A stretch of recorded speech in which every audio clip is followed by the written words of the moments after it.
रात भोज घर में घटल एगो घटना बा। भाभी दाल चटना बा, जुटियलस हारी में जतना बा। सजल पंडाल पूरा पटना बा, सजल पंडाल पूरा पटना बा। भाभी दाल चटना बा, जुटियलस हारी में जतना बा। हम कलर इनका मत भेजिए, भाभी दाल जतना बा।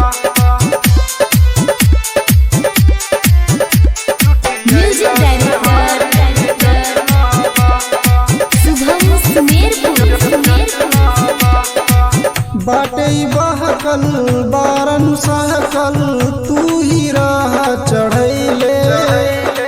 भोजगर में ऐसन कइल न जाला, नाही रह बतैले।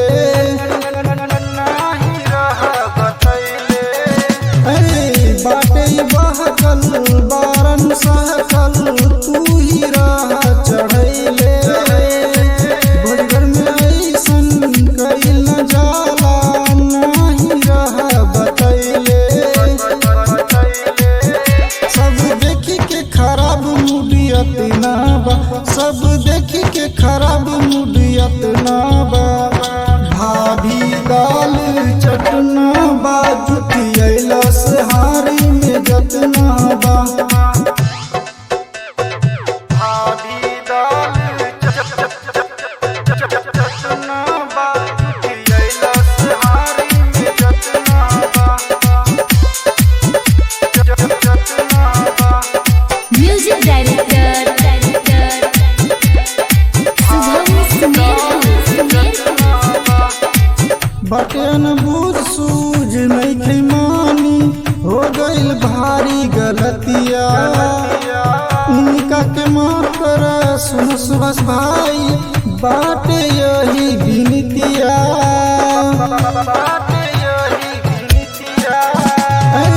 बटन बूझ सूझ नहीं मानी, हो गइल भारी गलतिया।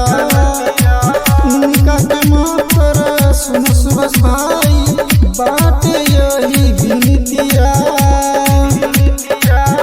माफ कर सुबस भाई परत ना बा, माफ कर सुमन भाई परत ना बा। भाभी दाल चटना बा, जुटियलस हारी में जतना बा। सजल पंडाल पूरा पटना बा, सजल पंडाल पूरा पटना बा।